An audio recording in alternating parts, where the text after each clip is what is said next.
Hey, Wild Clan! It's the Wildman and Decker, the core members of the Wild Pals. Um, we just got back from Matsuri. By the time this is uploaded, it's probably been like what, a month? Nah, well, almost a month, more like 3 weeks. Okay, almost a month. Um, and the reason we hadn't been able to get it done sooner is because, my gosh, our schedules suck. You're telling me. Like we went at this like the whole time, like because you flew in and stayed with me, and we went to the con together, but you were staying with me throughout the con, and that was like the most our schedules lined up. But the minute we get back to our normal lives and the con's over, it's just like our schedules are so screwed. I'm doing this podcast since I and with only like 3 4 hours sleep. I didn't go to bed until like 4 o'clock this morning. At least you have a job to give you some sense of structure. Me, I work with my family, and when I'm not like actually doing regular work for them, it's like, hey Decker, it's time for you to be our busboy. Grandma needs her shoes. I don't know where that came from. No, well, it gives me some sense of structure. The problem is I work the night shift, so I'll get home anywhere from like depending on the day. I'll get home at like 2 or 3 in the morning. So not much. So like on Yeah, my my off days, problem. like half of my time is just spent catching up on sleep. But I'm And grateful my for it. I'm grateful for it. Of Um, course. so we went to Anime Matsuri, and boy, did we have a 2024. blast! Yep, we sure did. we we got to do some awesome stuff. I got to meet we got to meet some amazing people. We got to um, see some amazing things. I got to hang out with some I, Colorful characters. colorful, yeah. I got to hang out with some amazing sets of breasts that you didn't get to see because you were in the panels. So You would. yeah, I did. Went up to their hotel room and everything. Why do I believe you? you're like, you're like, Wait, you didn't have a hotel room. She did. yeah, yeah. No, they did. Plural. Always. Oh, that. I. So you come down here like 2 days. What was it? It is Yeah, before the con. 2 days before the con. And we went and saw Wolverine the day after you flew in. We went and saw Mhm. that. That's going to be its own podcast episode. We had a blast with that. There was all kinds of shenanigans happening inside the theater as we watched it. Some of Yep. which I was a part of.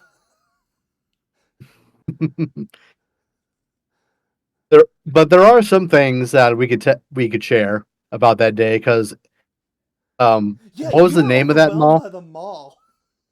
Yep. What was the name of it again? Deerbrook Mall. Earbrook Mall. Okay. So My like dad part of built me that was mall. overwhelmed. I was like I've only Papa been. Wild, Papa Wild helped build that mall. Oh yeah, yeah. Yeah.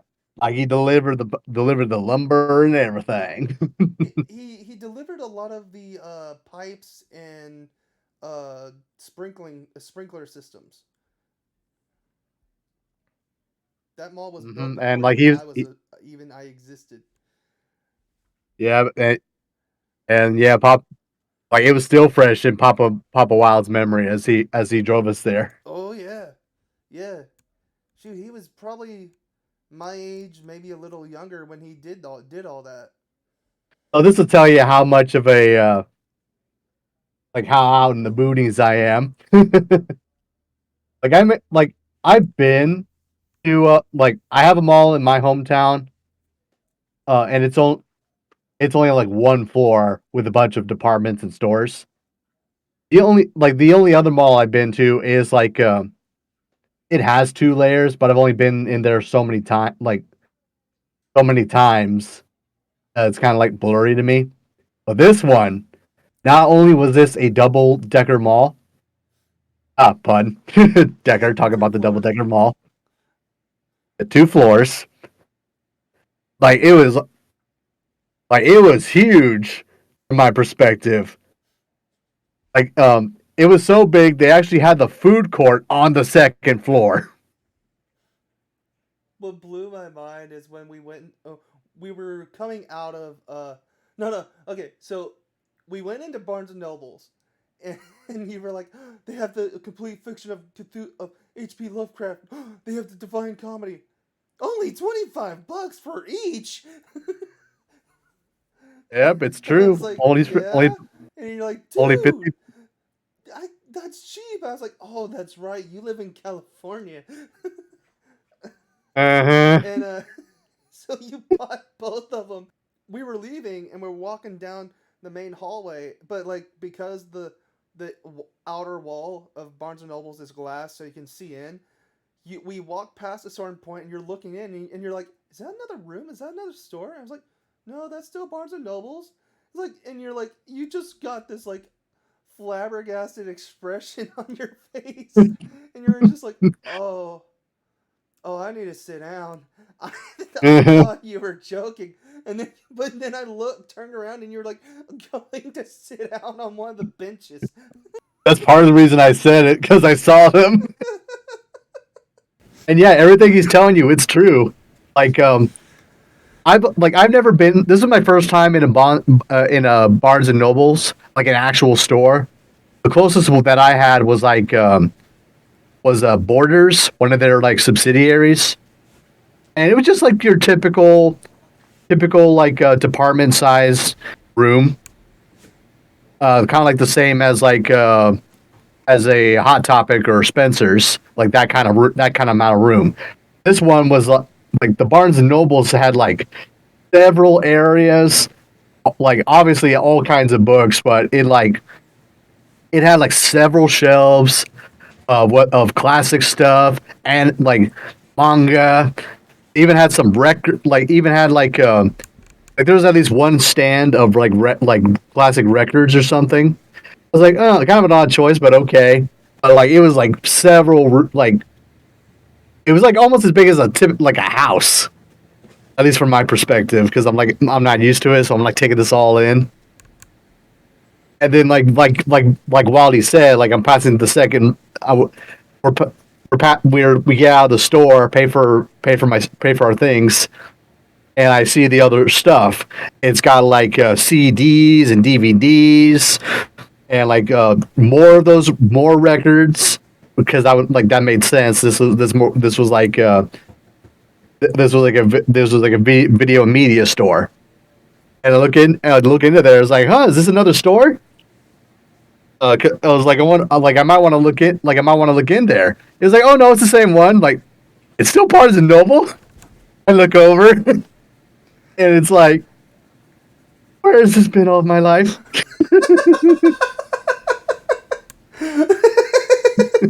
Here in Just, Tejas. I was I was just like, because I go there like at least once a month, maybe. And here lately, I've been going like every couple months. But I've been going to this store since I was an infant, or this mall since I was an infant.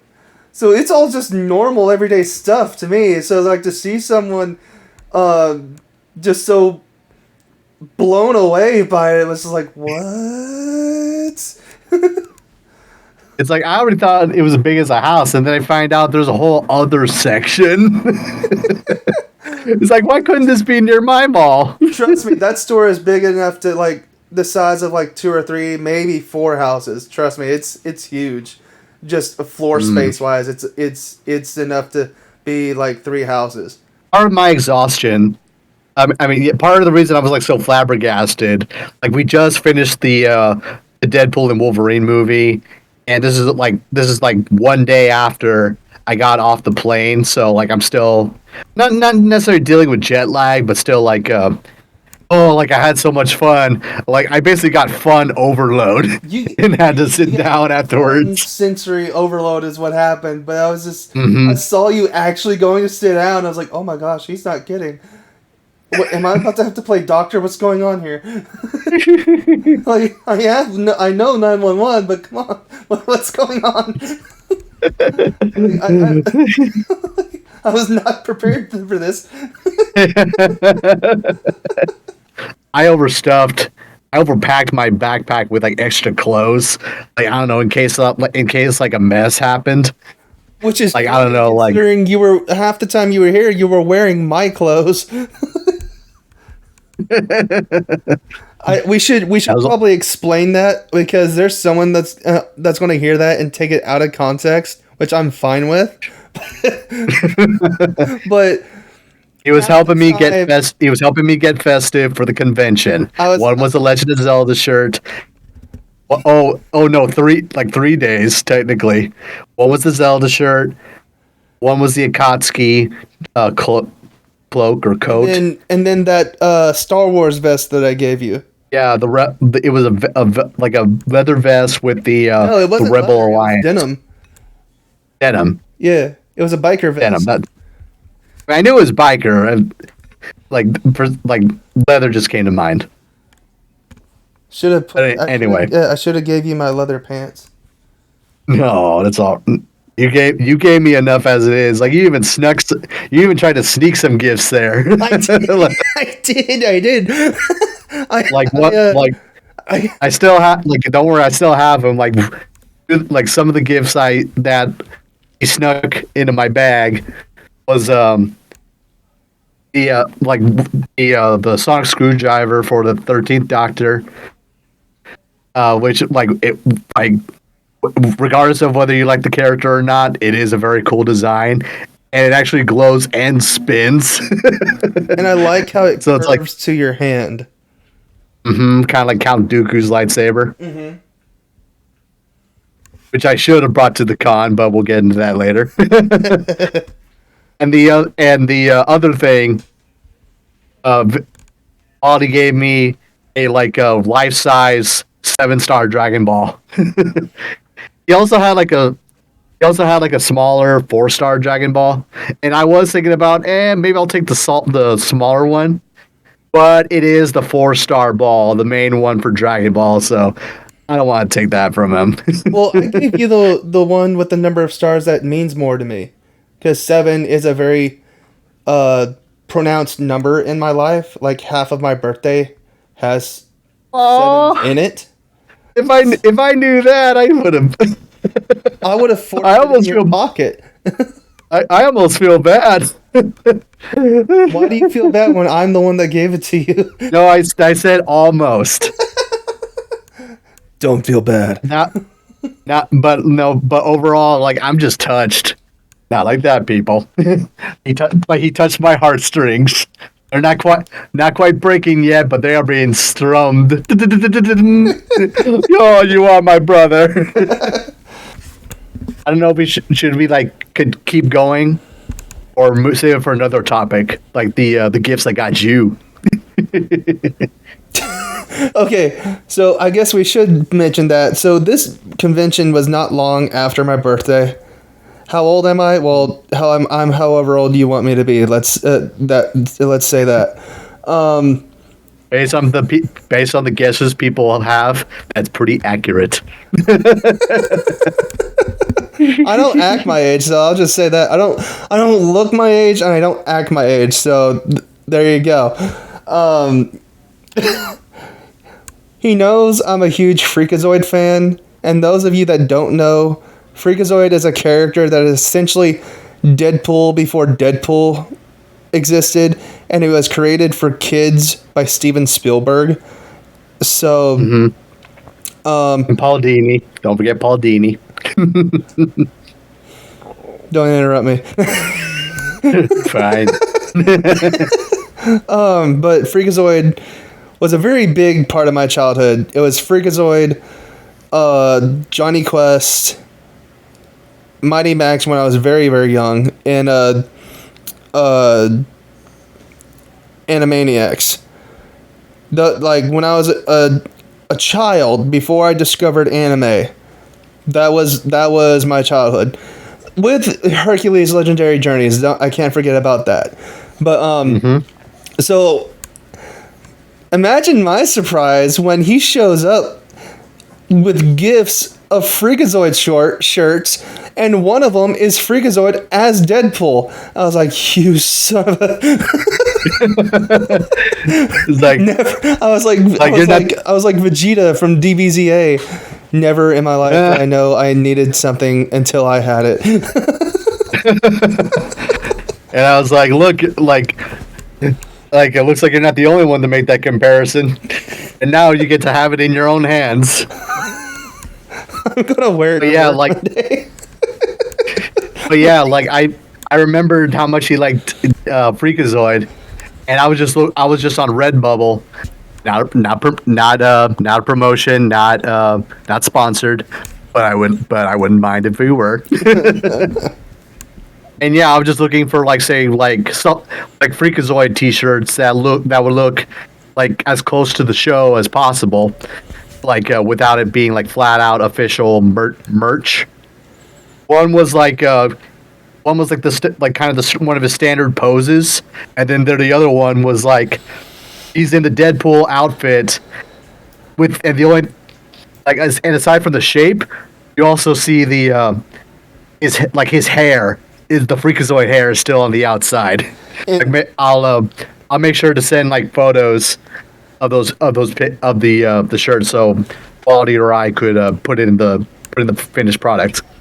And but yeah, as soon as I saw it said Freakapool. Yep. I was gonna say like, oh, I have to get him this. I was getting him one shirt for sure. And then when I saw the Freakapool, I was like, "Oh, I am definitely getting him that. He's gonna love it." What can I say? The man knows me.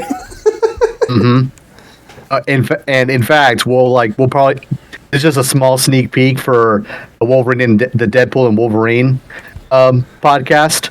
We both wore essentially Deadpool T-shirts. I had one that kind of like was reminiscent of his outfit. Even with the belt buckle to let you know which is the front and which is the back, and that day, Audie was wearing the Freakapool shirt. And the funny thing about it is, I was kind of hoping there would be more people. I was like, oh yeah, I've heard of that. I've seen that connection too. And like a few people who were there that did know me. We're like, why didn't you wear Wolverine stuff? You're the Wolverine guy. I'm like, I didn't have any Wolverine clothes. I'm not gonna pass up a chance to wear this. It was a gift. Yeah. But so he might have bought the. He would have brought the claws. I'm not sure that would have been allowed in the mall. Yeah, I wouldn't have been allowed in with the claws. I actually have Wolverine claws. No, they wouldn't have been allowed in. I would have been turned away. Dude, like I don't care if they're foam. Someone's gonna see them, not realize that, and get everyone else to panic. Oh, they're not foam. Well, not foam. They're plastic. And the point is, they're not. They look good. So look, I have to look. I'm only saying that making it clear they're not real. Otherwise, we wouldn't have got into Matsuri. Good point. Especially with what happened with the lightsaber. Yeah, I wouldn't have been allowed in. Like I should have been like, look, I can't. They're a part of me. Yeah. Like, if you can get them off my hands, then by all means, go for it. No. But the first day of the con arrives, and we go in. We're in line, and we're making friends. Like, I was wearing a Asia Clan shirt, and those of you who don't know, Decker knows this all too well. She is my obsession. Am I lying? Let's just say like let's be glad Lenore Zan wasn't there by surprise. I'm wearing my Asia Clan shirt, and she's my favorite female character of all time, especially in anime. And she is a character from the show Outlaw Star. It's one of my favorite animes of all time. It's probably in my top 3, if not top 2. There were several people that like recognized the character. We were standing in line. This one dude, who this guy has also been watching my videos too. So awesome for that. Shout out to you.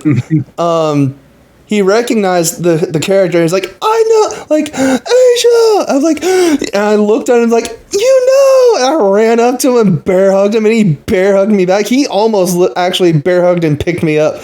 That's not hard. That's hard to do considering how big of a guy I am. You know, we're palling around, we're having a good time, and then we're standing in line. We're talking with these people. One of them was two of them. They were dressed up as goth IHOP. Oh yeah. I was like, "Oh, send me to your IHOP. I'll check it out." So those 4 people we were talking to, they added me to a group chat, and so I talk with them on occasion now. So I'm like, and you're just like, how the heck did you? How? Yeah. You're like, this whole convention, I'm running around talking with people as if I've known them for years and I'm meeting them for the first time, and you're just flabbergasted, like, how the hell do you do that? and like, what did you call me that the third day? What did you call me? Either super extrovert or you're the most extroverted person I've ever met. But I stopped. I was like, that's a thing? I don't remember that part. Like, I must have forgot. You're super social.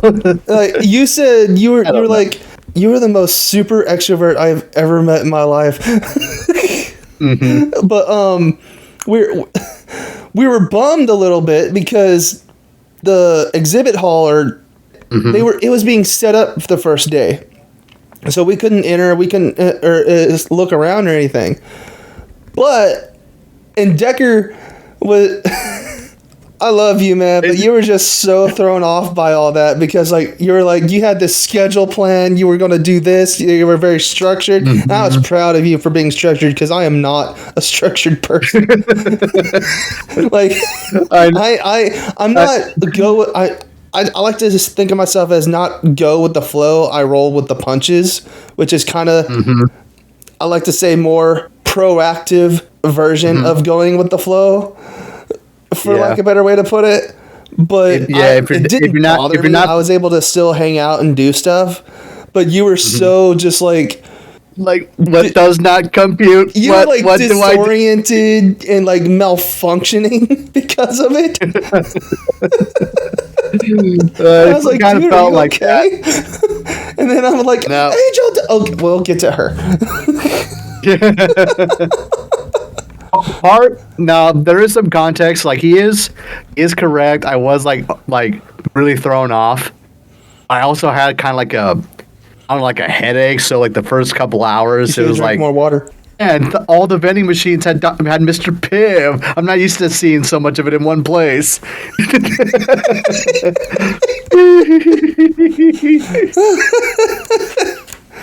I guess I was like still adjusting to like the Texas weather. Like it definitely wasn't as humid as I thought, as like we expected. Like the first time I went to Texas, and I stepped out, like me and a family friend. We were there for 3 days instead of 4 days, like this year.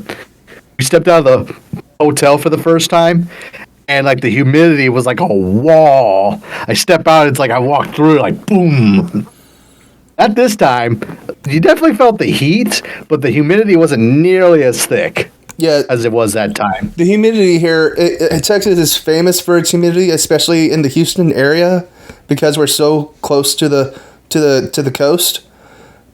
But no, this time at this point in time, the humidity was not Texas famous level yet. That basically like having the headache, basically hindered me. I don't know. Maybe I forgot to take Maybe I forgot to take allergy medicine that morning. It was hard enough for me to focus, And like when I had my schedule for whatever was happening Thursday, and I at the time, because like I've only been to so many conventions, not for, and Matsuri is the only one that I've been to so far that has like 4 days. Wildman, he's been there like every year since 2020 or 21. 2021, and but before then I was going to a few smaller conventions like in 2017 and 18 and 19. I don't remember what they were. They were smaller, but it was point is it was very far from being my first rodeo. I wouldn't say I'm a seasoned vet, but I'm no novice. Like I knew my way around. I knew what was going on. The reason I mentioned how many times Wildman has been to Matsuri is because he's been there so many times. He knows that Thursday is basically hangout day, and then like we find out that the exhibition hall and the artist alley and the vendor hall is not opening up until Friday. The reason I got thrown off, like, well, what are we supposed to do? Like, I was expecting us to at least like go through the vendors hall to like shoot the breeze and pass the time and look at the wares. What did we do that Thursday? We didn't do much of anything other than hang out with other fans. Mm-hmm. And eventually I got over it, so it's silly that I got worked up, but well, I just find it so funny because that's kind of the difference between us in a nutshell. That's what I found so humorous about it, because I'm sitting there, like at one point we're sitting down and you're just like kind of zoning in and out, and I'm sitting there kind of like trying not to laugh because I'm like, oh my gosh, he is so structured that any wrench into it just throws him for a loop, where meanwhile I just like not even affected by it. I'm just continuing about. I was like, oh my gosh, this is just, it was amazing for me to see because I was not expecting it. And I'm not usually like so organized to the point where the smallest deviation will throw a wrench in my plans. Like it'll like cause me to like seize up or anything like that. You were that. It's because no, I was getting to that. I knew it was like a extreme set of circumstances, but it was just still one of those things where like, oh wow, I have got to soak this in. I'm never going to see this again. I have to experience it. I can be a good sport about things. And I'll just egg you on and instigate you. But I wasn't that. I'm the guy that will instigate you if I see something that I'm not used to, just to see what's going to happen. But I'm also that guy that can hold it back because I know that you're going through something and I'm trying to be a good friend. Yeah. So, yeah. I think some people would call that an asshole with a heart of gold.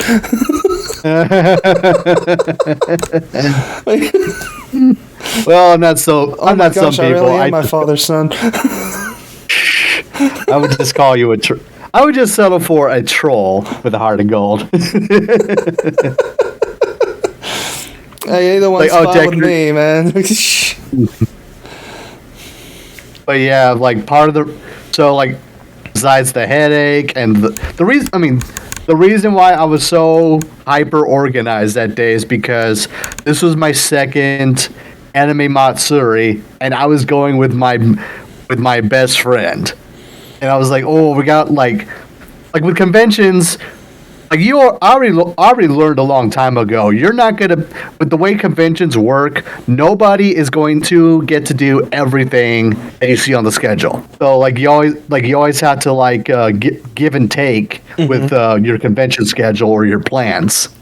That's right. So like Thursday, let's say one of the panels was called All About Conventions, or there's Voice Impressions 101. That was at like 3:30.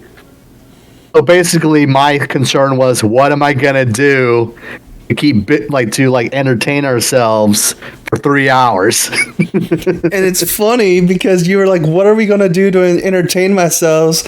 And here I am already just being entertained by being myself around other people. And you're just trying to figure out, what are we going to do? What are we going to do to fill the time? How are we going to keep ourselves occupied? And I'm like trying to wave you down like, Decker, check us out. And you're like, what are we going to do?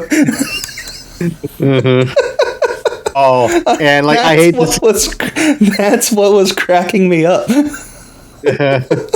I hate that. Like I was being such a I don't know what the right word is. I wasn't flat out being a stickler, just like having like stickler tendencies.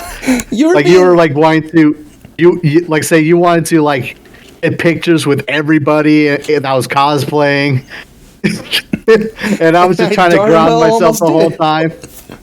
I was trying to get you in them too, because I wanted us to have those memories. And you're like, and you're just still standing there, like, what are we gonna do? What are we gonna do? How are we gonna entertain ourselves? I'm like, dude, Yotoriichi right here. Edward Elric right here. Rinri is right over there. Get a picture. Pyramid Head is right here, looking me down, scaring me. Get a picture. Get out of your head.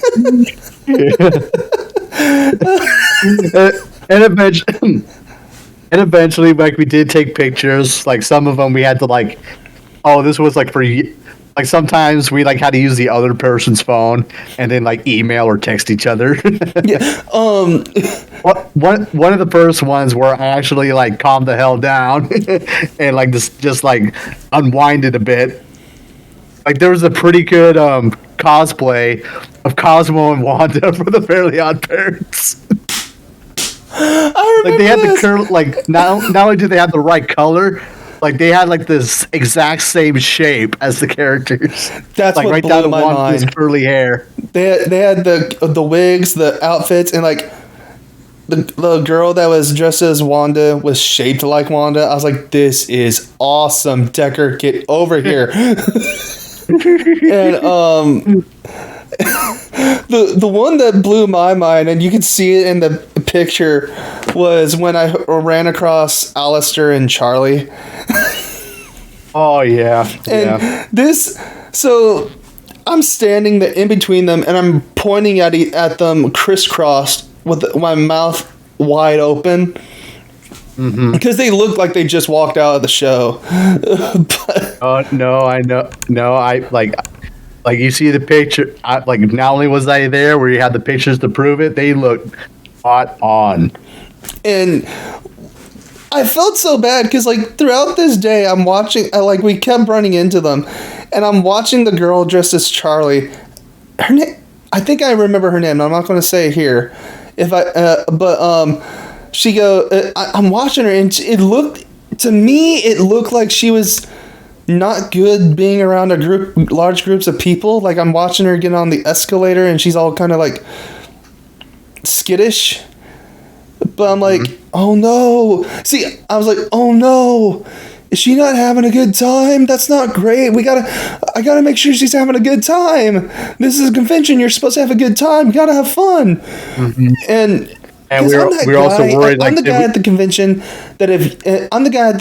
if you're not having a good time, I'm not having a good time, because I want you to have fun, because this only comes around once a year kind of thing. So if you're not having fun, it brings me down.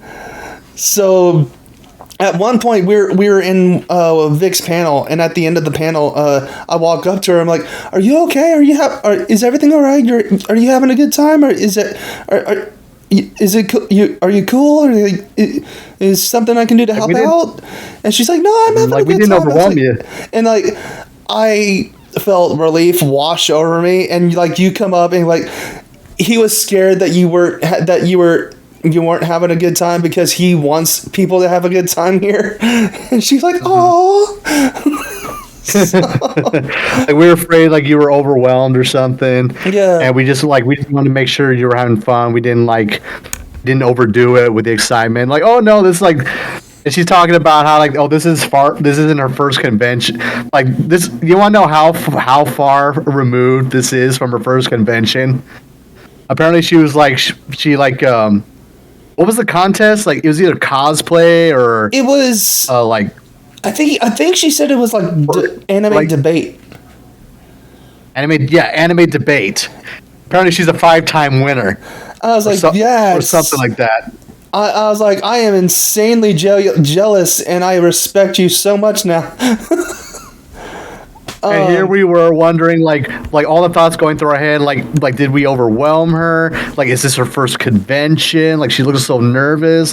Is she okay? Like, is she having fun at all? Like, is she trying to like branch out, but she's still adjusting? No, she's like, I guess aside from like the escalators or something, like not being her best friend or something, she apparently we just read the situation wrong.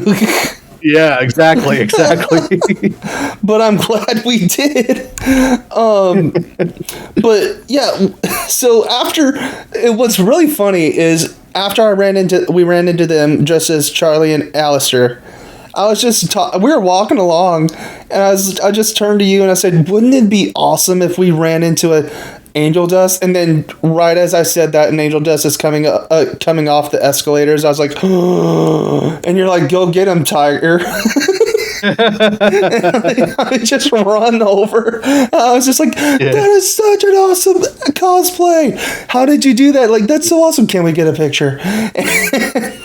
We got a picture. I almost regret not being in that, but I was still like adjusting. And hey, Yeah, I at least you lost that, man. But I'm not sure I would have shared. But I at least helped take the picture. So at least we both know I was there, and that moment was more for Wildy anyway. He's the big. I do like Angel Dust, but he's clearly the bigger Angel Dust fan. My Angel Dust is better than yours. At least my Angel Dust can kick butt without guns. Mine has 4 arms, 6 arms when he wants to. Case closed. Mine could do the superhero landing. What? And she's not even a hero. Mine can jerk me off along with 4 other dudes.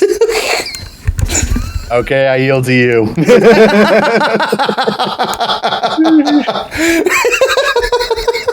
Mostly because Victory for mostly because I'm Wildman. afraid. Mostly, I'm afraid of where we'll go if we keep trying to one up each other.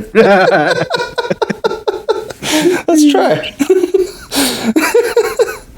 So, that was awesome. Love you, Gina. Love you, Gina Carano. So,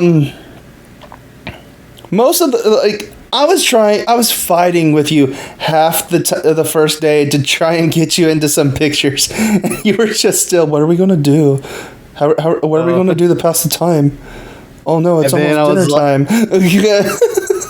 So I'm just like, dude, just take pictures with people, enjoy yourself. But you did starting to loosen up as time went on, and by the time the second day came around, dude, like you were like back to your normal self. Okay, yep, normal self. The second day of the con, we're in line waiting for the doors to come up. I think I'm talking about 2 guys that have been running into every time I've gone to the con. And right about that time, I hear someone scream out, "It's you!" I turned around, and it's them. Yeah. And one of them is they will come back to play in this con later on with Vic Mignogna. So this is going to be amazing. Stay tuned.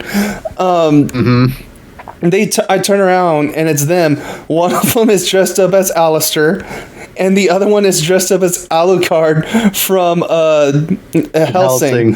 And I was like, dude, guys, how's it going? This is great. And it was just fantastic. It was a nice little reunion. And the dude Alucard grabs me by the neck. I'm giving the thumbs up.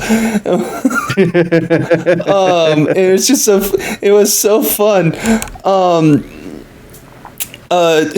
And then doors open and we go in and all that. And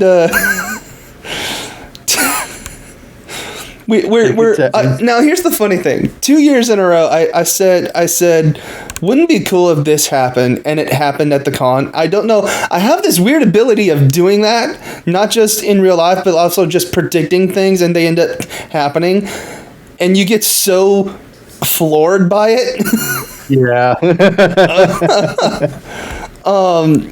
You every time you're just like, how the freak did you know that? And then this will also come back to play in the con later on in a major way, because you just looked at me like, when it happened the second time at the con, you looked at me like, how in the world could you have possibly known that? but we'll get to that. So we're walking around Artist Alley, and we're talking and we're looking around. I said way before the con even started, like, dude, if I run across a choker, I'm getting it. And what do we run across? we run across this choker with this really cool orange bell, right? And it's small, but the way it's made and the way the light reflects off of it makes it look like it glows, and it's so cool. It's almost like a flame in the shape of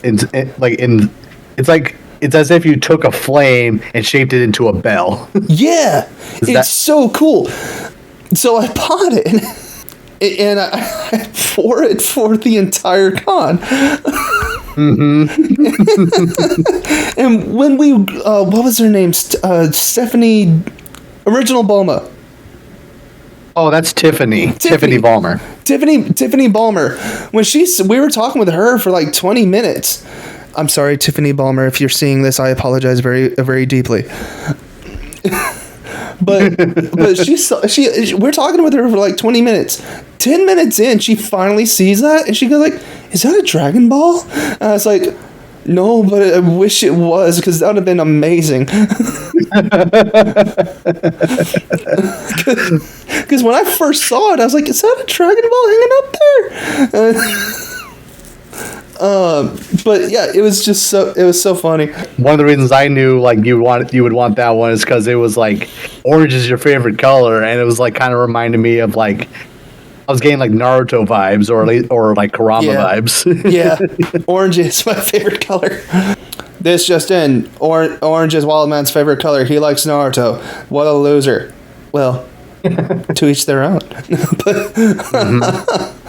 So we were walking around there, but the funny thing is like around the corner from that, we run into this spot that has like these Neko earpieces with like and tails that you clip to the back of your pants or your belt. But the thing about it is, I was talking about like what I put on the choker, and I was like, oh my gosh, what would be really funny is if I were to get Neko ears now, and then we round the corner and it's there. I'm like, oh, you're standing there, the look on your face, like, is he gonna do it? And I'm like, I'm standing there and like you, like I'm watching as a mental debate. Yeah, he's having a mental debate with himself. I'm having a mental argument, and the way you described it afterwards, like, you look so brutally elegant. Because, like, the look on your face was just, like, was rough, but you were resting, you crossed your arm, and you were crossing your arms with your one arm resting in the other, with your wrist kind of like popped out, resting on your face, but your face was just almost constipated. I was just like, what? And so you were like, it was the most amazing thing I've ever seen. And I was just like, well, at least I was entertaining. And that's when we ran into Kakashi and we took a picture with him. I was just thinking to myself, see, I have self-control. But Yeah, I really wanted those, but I knew I shouldn't. Somebody had a camera for Mecha Uday, but the video hasn't been uploaded yet. So I don't know. Maybe they're still like arranging it or something like that. I don't know. This guy we went to the panel for, I know him as the demon from Soul Eater. I know him as the penguin guy, not penguin, swan guy from One Piece. And everyone's like, he knows One Piece? I thought he hated One Piece. I was like, I watched it at one point when I was trying to get into it. Like I said, the name of the panel was The Next Voice Acting Superstar. There was like the typical stuff where Barry Yandel was talking about how you do auditions and stuff. But he was like, when he wasn't talking about the specifics, like where to audition or what kind of equipment you use, he was actually pretty chill. Like he made it clear that like he just goes with the flow. He doesn't get political, whatever convention he goes to, and he was like talking about all kinds of experiences. Like one that I just remembered, Barry Yandel was going to be the. One of the first roles he auditioned for was Buggy the Clown. And like he seemed to like at first they got it off, but then he and the people realized, maybe this isn't the best one for me. Like someone could do it better, and that's how Mike McFarlane got it. Mm-hmm. The guy who's all, and then eventually Barry Yandel became Mr. Tube on Clay, the face-changing ballerina man. That fits him so well for some reason.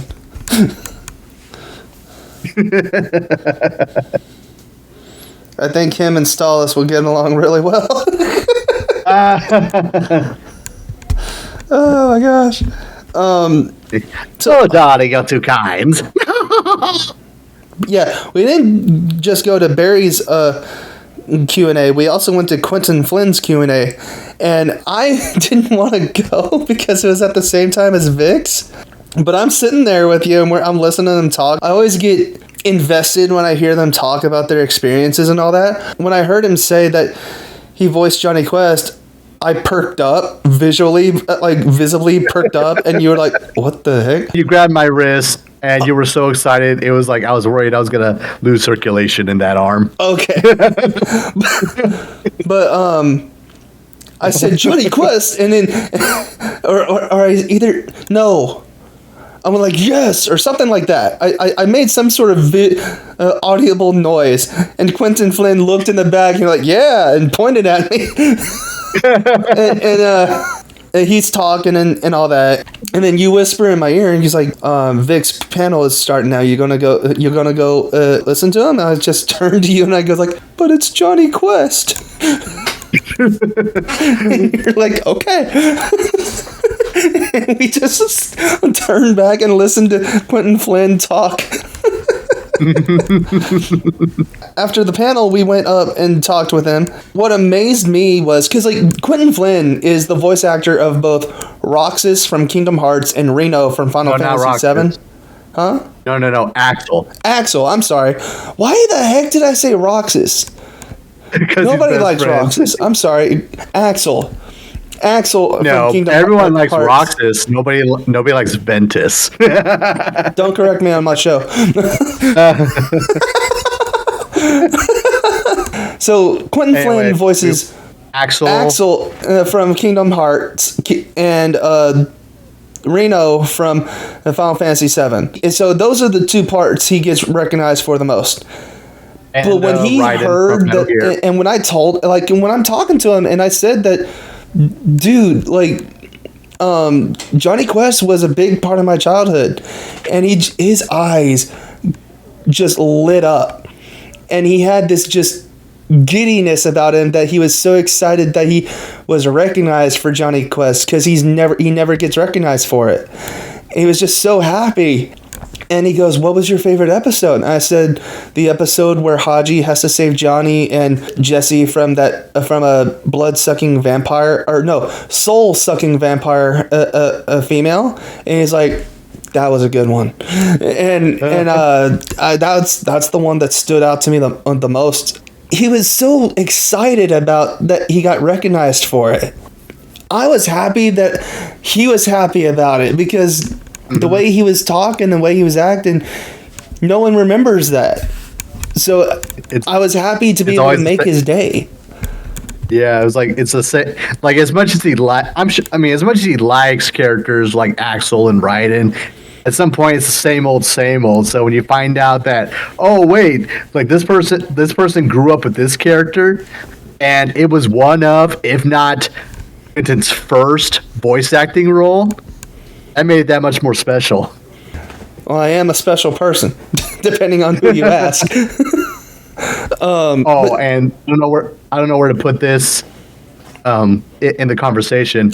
Like besides Johnny Quest, you were kind of upset. Is like, why didn't you tell me he was Haruka Sensei? Yeah, I did say. I'm like, I forgot. Like, he was Haruka Sensei. You didn't tell me. How dare you? like it's one of those things like, oh great, now I have to go rewatch this. How did I not know this? Johnny Quest, I failed you. The way Wildy is with voice actors is the same way I'm invested with like WWE or wrestling. I'm aware of some of the stuff, but I'm not nearly as invested. So like what happened was, like, I knew going in that like, I wanted to see at least one of Quentin's panels. And all 3 days was either it was the same panel or the same time slot as Vic's panels. Either on the dot or like one overlapping half hour after. Like they overlapped. And I'm like, man, don't make me choose. So I ended up doing the idiot that I am, when Decker's first telling me this, I'm like, who's Quentin Flynn? And like, you know the characters, you just don't know who voices. I'm like, yeah, pretty much. It's like, but you know who Vic is. I'm like, that's a special case. Yeah. Like, oh, like you haven't seen the match with Rick Reigns and Goldberg, but you know who the Undertaker is. You know who Vince McMahon is. I love how you said Rick Reigns. I'm like, well, thanks for proving your point right there while you're talking. It's not Rick Reigns, it's Roman Reigns. Roman Reigns. There's a reason his fan base is called the Roman Empire. No, that like I knew I was gonna say something wrong, so I kept going anyway. In the back of maybe half of me thought I remembered it right, but the other half is like, you're gonna mess something up, but it's gonna be part of the joke. Keep going. It worked out. And like, it was funny how Wildy, he was just like I want to see like why Decker likes this guy, and then like once it's time, I'll like sneak over, let Decker enjoy the panel, and then he finds out like, wait, Johnny Quest, Haruka Sensei? I'm only hearing about this now? Like, how have I not known this? I have to stay now. Johnny Quest is the cake, Aruga's the icing. But after we met Quentin Flynn, we went and got in line with Vic. And before we even do that, throughout this day, more and more people are coming up to me and going like, I know you, and like they're recognizing me. I'm like, I turn to you and I'm like, am I getting popular and I didn't know it? and you're like, yeah, I think you are. I want to know how you did that. I was like, I don't know. But I say that to say this. We got in Vic Mignogna's line, and we got to the point where there's merch we can buy, and we tell his assistant what we want to do. And this is absolutely true. Decker was there. He can vouch for it. He was a witness.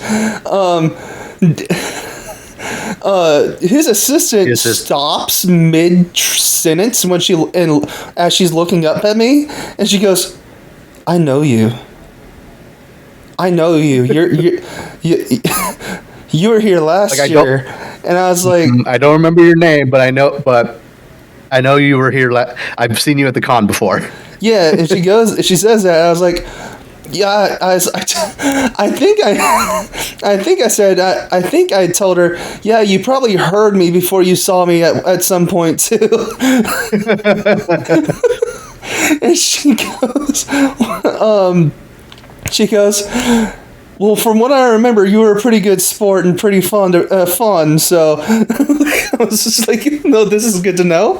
But so we told her what we were getting and what we were wanting to do. So we get up to Vic's table, and this was amazing. Because all you did was gently set down the order form, like as light as a feather, and then the whole table just collapses. And what's funny, it was the other side.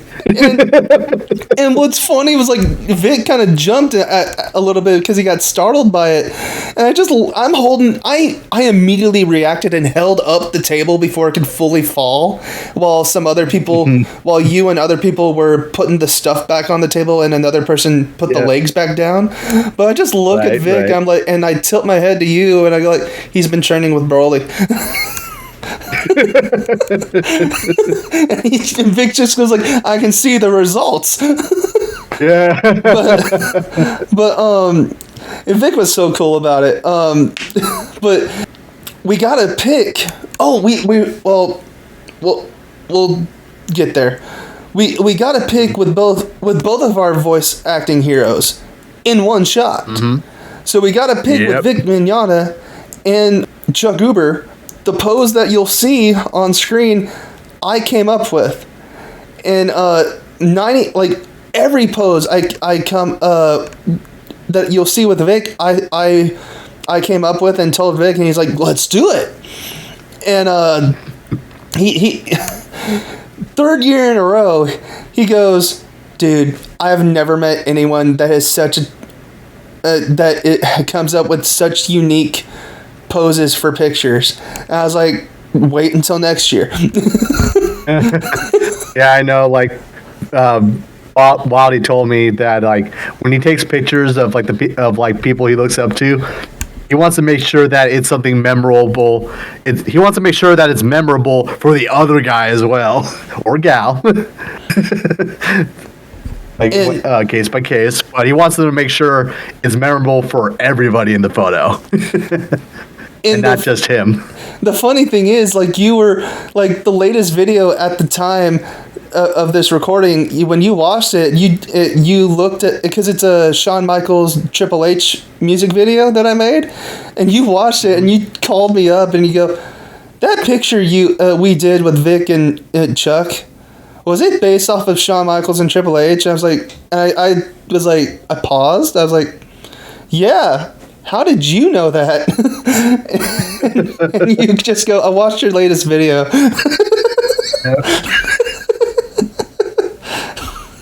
So I was real happy about that. Yep.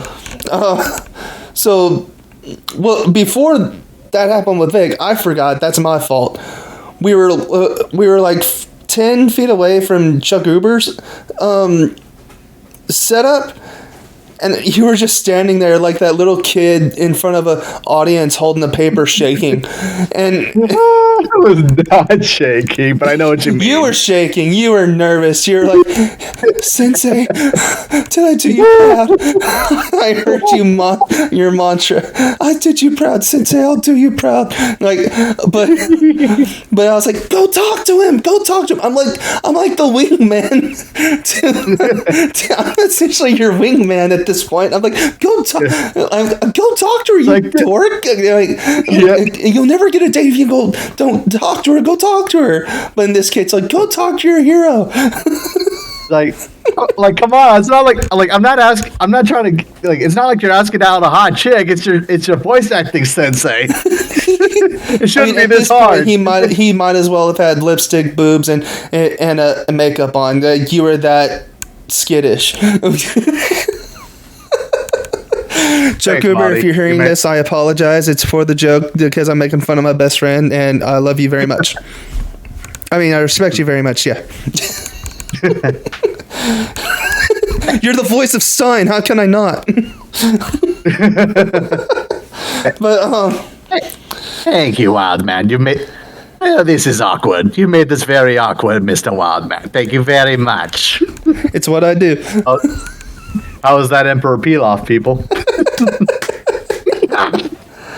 But I finally talked Decker into going up there after several awkward long moments. Because I even said, dude, if you do not go up there, I will shout out to Chuck Cooper right now. And you were like, And he's like, oh, he will. That's not a threat. That's a promise. I bet. and you looked at me and you're like, you would not. And then you immediately like, oh, who am I kidding? You absolutely will. Whatever moment, I would like to share my side of the story as well. Dude, like when we were in a crowd of One Piece fans, I shouted out, "You don't like One Piece?" Everyone's all of their heads turned to us. Why don't I remember that? Oh wait, that was the point where you got all the One Piece fans so pissed off they beat us to a pulp. And it didn't turn out well, did it? I actually got knocked out pretty quick. Meanwhile, I'm laughing, causing them to hit us harder.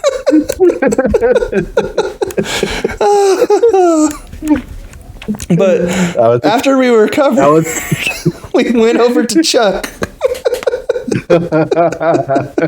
But yeah, it was a good meeting with Chuck after you got over your stage fright.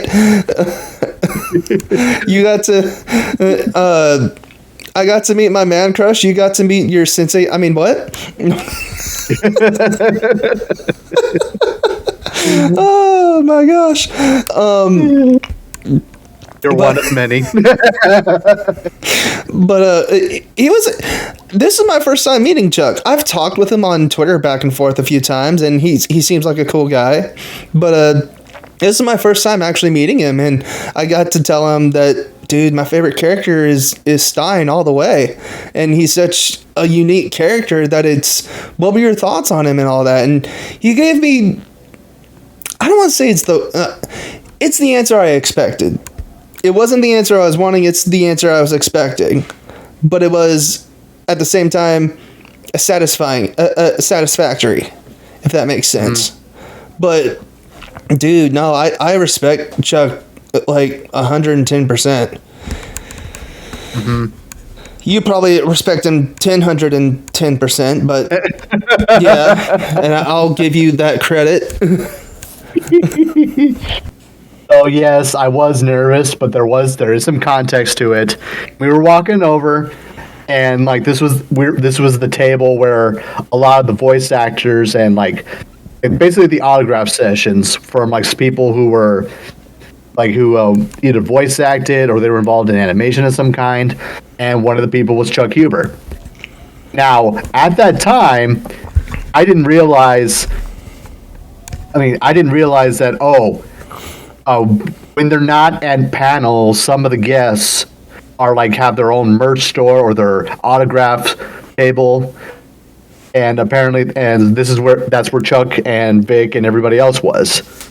I thought they were still setting up because at that point nobody was there, and I wanted to know what I was gonna say oh hey look Chuck is there, I'm gonna go say hi, hey sensei, it's been a while. But I got a little nervous because I was like, wait, is he still setting up? Is he gonna be is he gonna be hey, I know you're excited, I know you're happy to see me, but I'm still setting up, so I'm gonna have to ask you to wait, or is he actually gonna be there? I didn't want to be hey, I want to get a picture. I was like, oh sure, it's gonna be $40. What? It's just all these things going through. I know the reason why why there were no lines, but I'll reveal that when you're done. I can assure you, it's a half truth. I was looking at I was like gathering the situation the whole time while he is egging me on to just go over there while I'm just trying to be the polite little goody two shoes. I want to say that the website didn't mention like the panel that he had in mind or that he was going to do, but the app did. So like I don't know How if does it's that like play into you being scared to walk up to him? that That sounds like an excuse. Anyway, I gave myself several excuses, legit or otherwise, and then when I finally got over there, like me and Waldy were like heading over there. Like Waldy said, this was his first time meeting him in person, and it was my first time as well. And I was just saying hi to Chuck, like hey, hey there, Chuck Huber, how you doing? He recognized you. No, I was gonna say like, hey, I don't know if you remember me, or how well you remember me. I was in several of your classes, like, especially when I said hey, I don't know how well you remember me, Sensei. But yeah, like as soon as I said Sensei and I mentioned classes, he looked, his face lit up. It's like, oh yeah, it's like yeah, like it's coming now. It's coming back to me. How are you? And we're just talking about like we're doing well, and like I was telling him that it was I was already planning to come to Matsuri, like for sure. This was the year I was going to fly to Texas, hang out with Waldy and all that. But I didn't find out until months after, like a month, if not weeks away from the convention itself. We find out that it's revealed that Chuck Huber is a guest. I found out like, no 2 way. Weeks in advance. Yeah, about the same with me. Like 2 or 3 weeks. And I was like, no, like I'm gonna meet my sensei. Match made. Like I had no. That was like a complete and total surprise, and like that was basically one of the things I was telling Chuck. And like I was asking, like, hey, like I know I wasn't like so active, I had to take a break for real life reasons. I wanted from the classes. There was a certain promo there was a promo he was doing at that time, and the students got a discount, and I wanted to do it, but for reasons I won't get into, I had to put it on hold. And I asked how's he doing with classes now? He says I'm kind of taking a break. Right now, right now he's doing more personal one-on-one classes. Mm-hmm. Not as much as much as he enjoys them. As much as he enjoyed the classes, there are a lot more there's all kinds of things that got to be set up ahead of time. Make sure all the payments are in order and so on and so forth. But yeah, just so many things. So many things that I didn't know about in the voice acting field. What I do know, what I didn't know. I mean, a good amount of what I know in my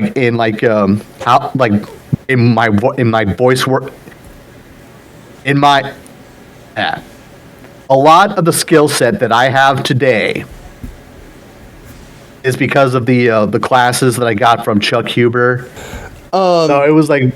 It was don't worry, I'm almost done. Good. So it was just a blast.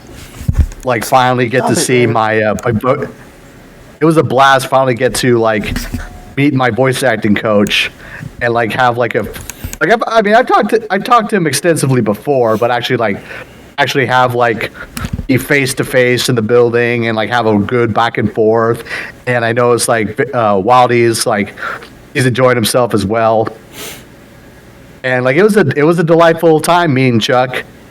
And not only was it a blast meet him, the cherry on top was when Waldy said, hey, would you be up for doing a little group photo with the two of us and you and Vic Mignogna? He's like, oh sure, just call me over when you're ready to take it, and the rest is history.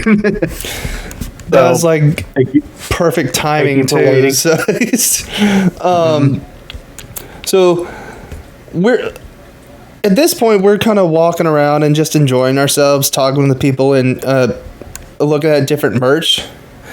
And we found ourselves in one of these little booths that you actually walk into, so it's kind of like an enclosed area kind of room thing. And lo and behold, we find angel dust and husk beanies. Now, the reason this is relevant is because we're fans of the Helloverse, the Hell of a Boss, and Has-Been Hotel. And amongst our group, everyone has unanimously pointed at me and said, "You're angel dust through and through." And I was like, "I am not," and you're like, "Yeah, you are." and everyone, and we have decided that Decker is husk. So, I'm telling this to the vendor, and she just goes, "So what does that mean? You're slutty?" And I'm like, you got so quiet because you knew I was gonna do something. You knew I was gonna say something, but you just didn't know what. So you just actually backed up. Because you didn't know what was gonna happen. I just stood there for a second. I go, "No, I'm just eternally horny." And I turned around and walked off while popping my hips overly hugely exaggerated. and you're just standing there gawk-eyed. And you turn back to her and you go, "Sad part is that's all completely true. I'm surprised he was that toned down." And you pay for your stuff and walk off. And you go, "Why did you do that?" And I just looked at you. I'm like, "Come on, she had it coming." You don't say something like that to me and not expect me to shoot off. But, is it time to tell the Mr. Sexy story? I think it's time to tell the Mr. Sexy story. Okay, everyone. This is the Mr. Sexy story. So, I'm standing there at one point later on talking with Vic after one of his Q&A panels is over, and then here comes the two guys from before that have known me at every convention. And they just start coming up, pointing at me and going like, "He's Mr. Sexy, Vic, that's Mr. Sexy, he's the one, he's Mr. Sexy." I look at them, I was like, "I knew that chick had a camera in her hotel room. What happened?" So I think you're bleeding into a different story, but go ahead. Like they're yelling up, they're coming at me, pointing at me, like, "He's the one, Vic. He's Mr. Sexy. That's Mr. Sexy. You're talking to Mr. Sexy." I'm looking at them like, what? I had to think for a second. I was like, "Wait, Mr. Sexy." I'm like, "Oh, this goes back to the previous year." Okay. And Vic's just kind of looking kind of confused. And I'm like, "Okay, hold on. I gotta set the record straight right now, Vic. This what they're referring to what happened when we were standing in the line with you for you last year. So last year, we're standing in line together, all three of us, and we reached the point in the line where we pick out the merch, and this one guy next to me just looks at the poster you have where you were cosplay as Broly, and he just kind of strokes the poster and goes like, "Beautiful." Well, you can't say something like that around me and not expect me to react. And react I did, Vic, because I just started shouting. I was like, "You're right. He is sexy. He is very sexy, and he's very beautiful. He's a very beautiful man, and he is." And my other two buddies are going like, "Dude, Vic is right there. He'll hear you." And I turn to them. "You don't understand. He needs to know how much of a beautiful man he is, and he needs to know how much we love and respect him." And at that that point, I see your head, Vic, and turn and look at us, and then you just get up and and poke your head out, and you're like, "Who's saying I'm beautiful?" And everyone just points to that one guy. So it was that's the Mr. Sexy story. But Vic is just laughing about the whole thing. I was like, I just turned to the other two and I was like, I'm so glad y'all remembered that because I forgot. And they're like, and you say that's not something you usually forget. And I was like, I know, right? Like you must have had extra fun with that girl with the camera, and it fogged up your memory for that day. I can't tell you it's a wildly inappropriate story. Sorry, we'd like to keep our YouTube channel. Now what? I'm sorry. Despite popular opinion, the Wildman would like to keep his YouTube channel. All I can say is she was dressed up as one of my favorite characters. So. Sadly, it was not Asia. Otherwise, we'd never hear the end of it. No, you wouldn't. I would be bragging that to the rooftops. No, depending on you ask. Sadly, it wasn't Asia, or thankfully, it wasn't Asia. Because if it was, we wouldn't hear the end of it. Oh my gosh! Can you imagine? Oh. This isn't as funny or as infamous as the Mr. Sexy story, but we did see a little interesting thing happening. This is actually right before the table fell down. Somebody had one of Vic's posters, and there was this fly buzzing around that was bugging everybody. It was bugging Vic. It was bugging the people in line. It was like, "Hey, buddy, can I see your poster for a bit?" It's like, "Oh yeah, go ahead." And then he waits right at the right moment, and bam, smacks the fly on the other table, and he gives it back, and everyone's like, "Oh man, you smacked it good!" There's even blood on the photo. Thankfully it wasn't on the picture; it was on the back. But yeah, it was clearly there. And then, and without even blinking, I go over "Hey, look, guys, equivalent exchange, an awesome picture." And to make something that makes this photo even more badass, all it took was the sacrifice of one fly. And I said, "Oh no, that fly's children are gonna try and bring it back and lose their bodies." What events have been brought into motion this day? It's a vicious cycle, and Vic was just doubled over laughing at that. I think it was our delivery. Okay. Yeah. So. What were you gonna bring up? I was gonna ask: should we talk about the karaoke next? No. Let's not talk about the karaoke yet, because let's talk about the filming that we did. Because there's still some film that you haven't sent me yet that I was waiting on. You sent me most of it. You just didn't send the fight scene footage. Yeah, you're right. The part of it was because I was planning to look over it and I looked over it to see how much footage there is to chop up, but they're only I don't know, 2 minutes each. I still say we could have filmed a little bit of an actual fight, but that's just me. That's what I would do.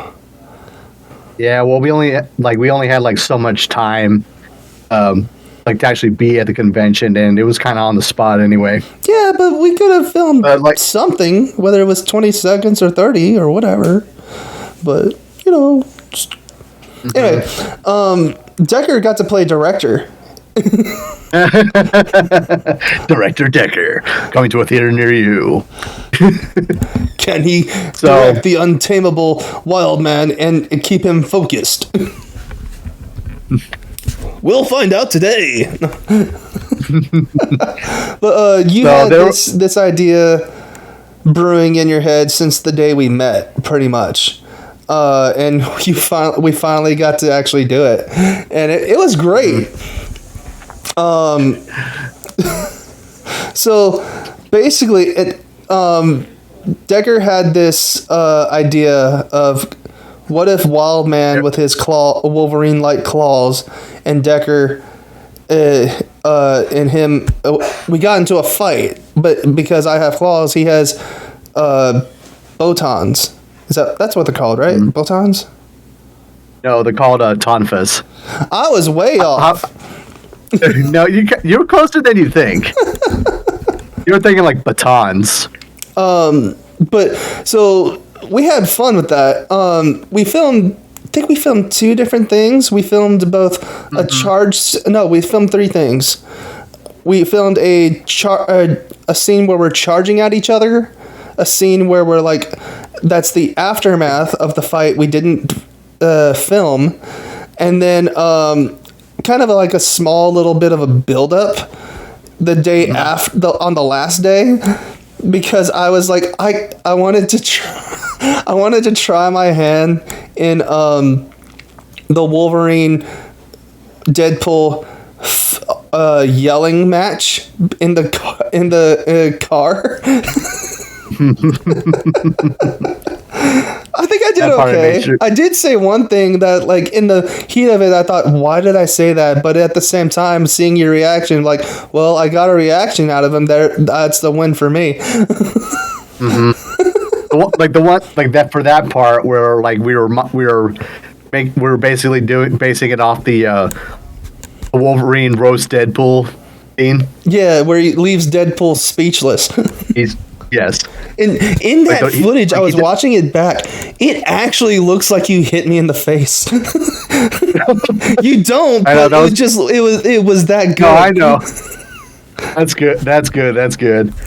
I was gonna say, like, I'll probably like edit it in post because, like basically right before like right after Wolverine tells off Deadpool, he's like, I'm gonna fight you now. It's like, oh really? And then he punches him. In like our version of that scene, I should have said, like, instead of saying flat out, I'm gonna fight you now, I should have said, I'm gonna smack you now.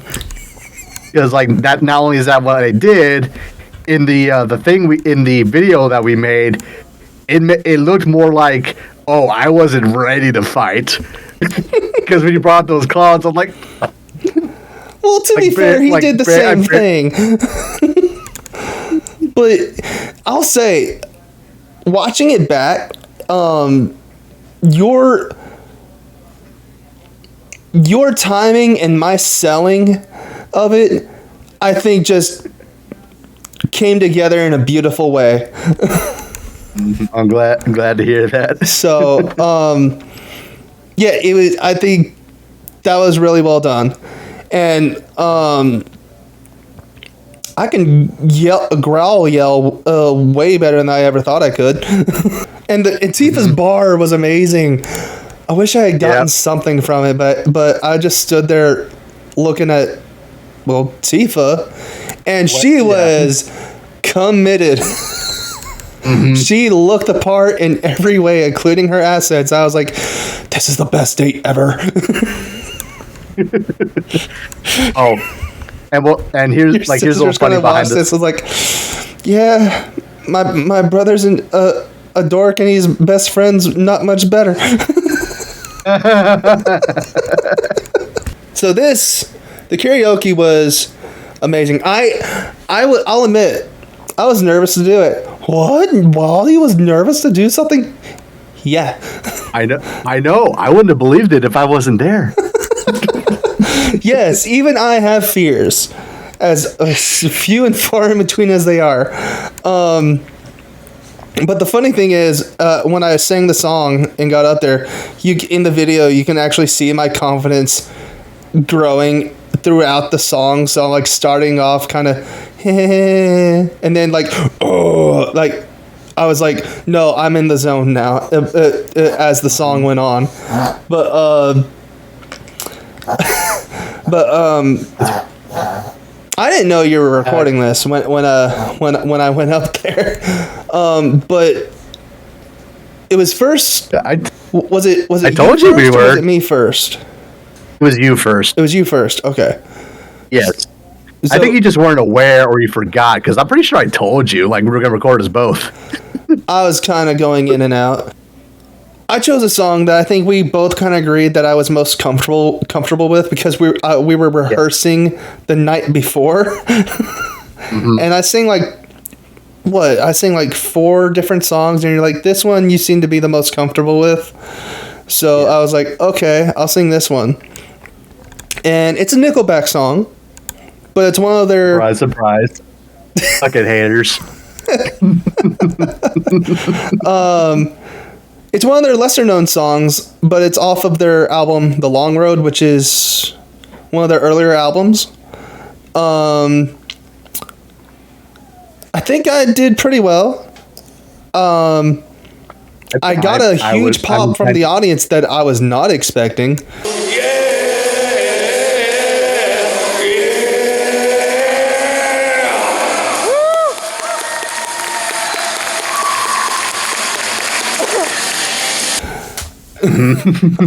So, the thing you found most amazing was you were watching me and you realized that I was not using the screen that showed the lyrics at all. You were like, oh my gosh, he's doing it from memory. And like, I get off the stage and you're like, did you do that from memory? I was like, dude, I've been listening to Nickelback since I was 12. Yes. When they came to the Houston Rodeo, I knew every song by heart that they sang. I know every song they sang by heart. So like, yeah. The reason I was surprised, not that he knew it by song, it's because it was his first time doing karaoke. Period. Like the most he would do is like he'd just do a quick glance to remember where he is in the song. Other than that. No, I don't. No, I don't.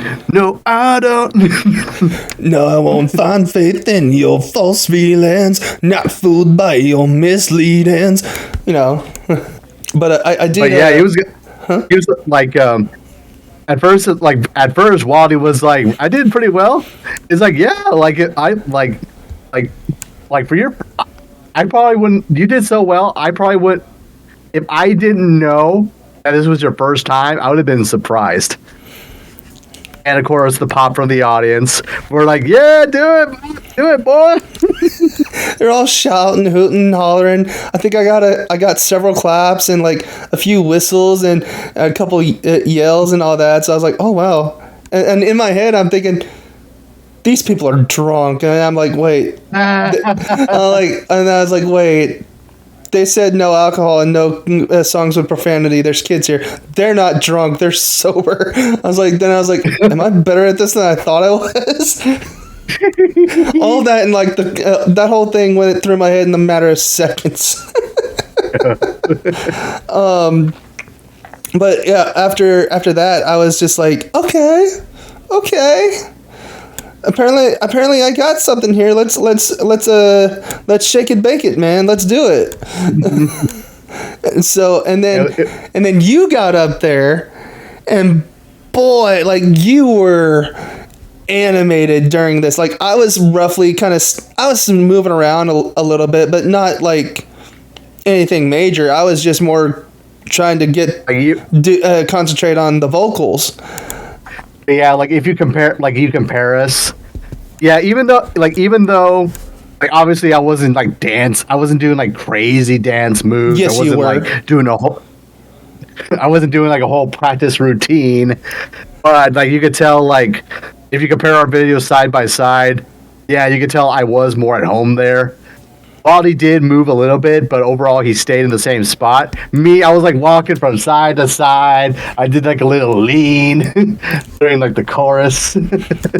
I figured this was my first time doing karaoke over at Matsuri, so I figured just do something fun, something that was like natural. Mm-hmm. So I picked the song "Move" by Mercy Me, and it's like it has like this like nice clapping rhythm, like pop. Up, up, up, up, up, up, up, up.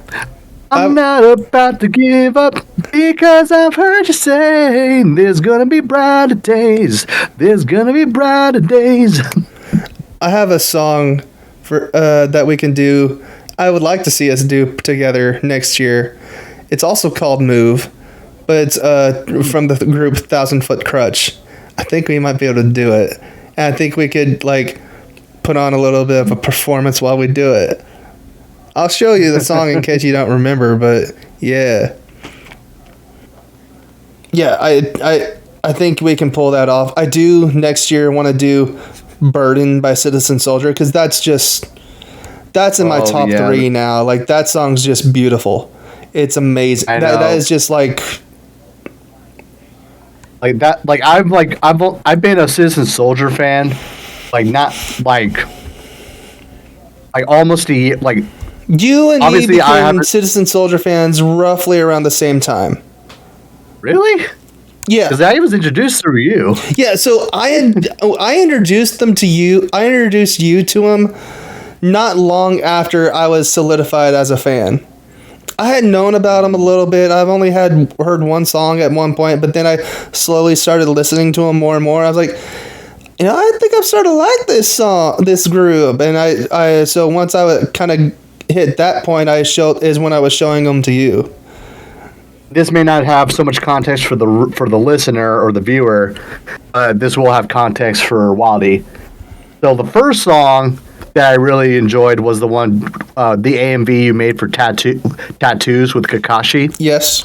And the song that made me like, I need to hear more from this band was Reason to Live with Sarah's Victoria. Yeah, I remember that. Their songs are powerful. Mm-hmm. There's no other way to put it. Like if we don't watch ourselves, we can go for like about an hour or more. We could go hours talking about Citizen Soldier alone, let alone without getting into the other bands we enjoy. But it's funny because you became a Citizen Soldier fan through me. You became a Nickelback fan through me. You became a fan through the videos I was making. Mm-hmm. And which is how it's supposed to work, YouTube. and people worried about someone doesn't like my video. Yeah. No, that's how it's supposed to work. Is like you find something someone made and you become a fan through it. That's how it's supposed to work. That's called the grapevine. Mm-hmm. But anyway, interrupted. So and then I think we both became fans of Vivi Pop, Vivian, Has Been Hotel, and all that about the same time, didn't we?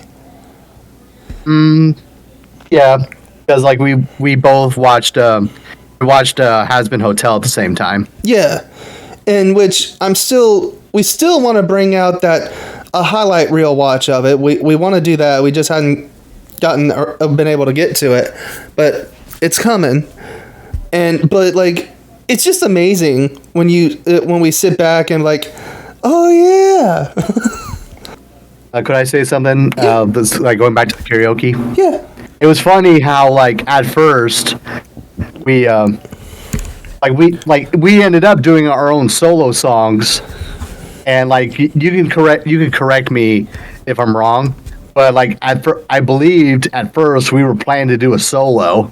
Because there were so many times where, like, we've been wanting to do a solo, like at least with a cover song, like a song solo we both like. Duo? Duo, yes, duo, or duet. Duet. Yeah, a cover duet. You're right, but then I when we were sitting down discussing it, I was like, I think doing a duet as our first time karaoke is not a good idea because we don't know each other's strengths and weaknesses yet. And we don't know how well we mesh together singing yet. So I think it would be a good idea to do solos this time because doing a duet, we can easily fix any mess ups in post editing, where we can't do that with doing karaoke. Live karaoke. Yeah. And it was like at least for me, I was trying to like think of all kinds of songs that like they were either songs that like either he knew but I didn't, I knew but he didn't, and just or like we heard of it but neither of us like memorized it. I was like, man. And then so Wildy surprisingly sat me down. I know, right? That's unheard of. Yep. Um, It was, good. and then we just decided to cut our losses, and at some point actually, and I even had to like kind of encourage Wildy a little bit because it was his first time singing in an audience. Let him know, hey, like no one's gonna like. Here at the karaoke, everyone's just here to have fun. Everyone's a good sport, and even if like you don't sing your best, if you make it clear that you're having fun, people will recognize that and cheer you on. At least, like, hey, like, yeah, they could have sung better, but they had a great time. I'm glad they had fun, and like they clap because of that part because they know you enjoyed it. Mm-hmm. But thankfully, Wildy actually blew it out of the water. At least for a first timer. It's funny because Papa Wild, he has a not a great opinion of karaoke. I don't know why, but he's just like, what, you're going to sing in front of a bunch of drunks? And you were like, no one was drunk. They're completely stone cold sober. Like I'm telling you, like Papa Wild, not every karaoke place is at a bar or has alcohol served. This was a public place, so we're just goofing off, having fun. Don't worry. This is more Wildman's beats, and I won't go too far into detail. I'll just say it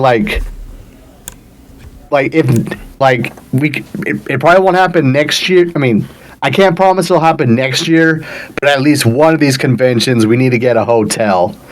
Yeah. Because of housing situations, we had to be there. We had to be home at a certain time. If we had like a room at the Hilton or one of the nearby hotels, we wouldn't have to worry about the crazies at night. We'll just say that. Yeah, because there are where the convention center is, there are at night there are a lot of homeless people that come out and about, and some things can happen. But that's why I'm like, we need to get Dragon Fist and Uzumaki down here. We need to get all of us together, and pour into a room. That way we can just stay at the hotel. We need to do something. Uzumaki, not Uzumaki. Dragon Fist is so busy with college right now. I'm like, I don't know if he would be able to pull himself away to do it, but I hope so. Uzumaki, he's like in Oregon, so like he might be able to, but I don't know. So it's just like, I don't know. We just got to sit him down and talk to him. Like, listen, we just got to do this. We got to. And since they've already said that Matsuri next year is going to be in early July. So I'm like, well, there you go. And then the marriage proposal happened. Oh yeah.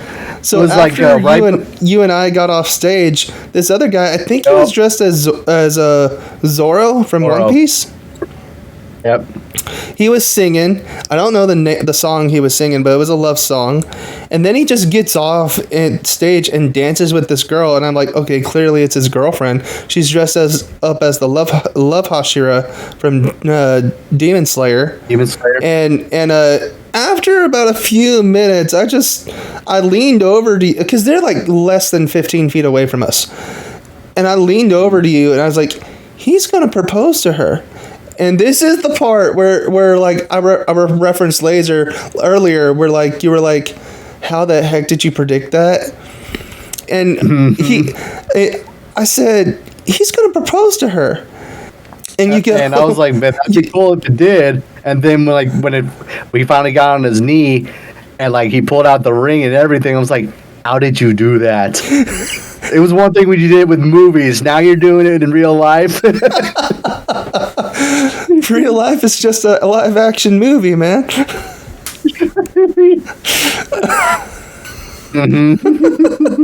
But no, you know what it was? I think what it was, it seemed like too many things fitting together for it not to be the case in my head. Okay, he's singing a love song with his girlfriend at a major event for a special occasion.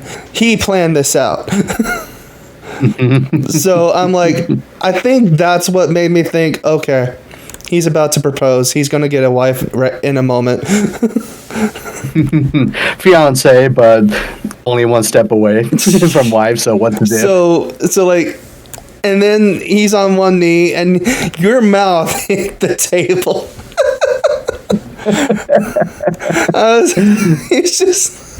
You were just like, what the heck, do you know them or something? Like, never seen them before in my life. And you're like, how the heck did you do that? I was just like, it just made too much sense, man. And you just cross your arms and you'll go, that freaking sixth sense of yours is driving me nuts.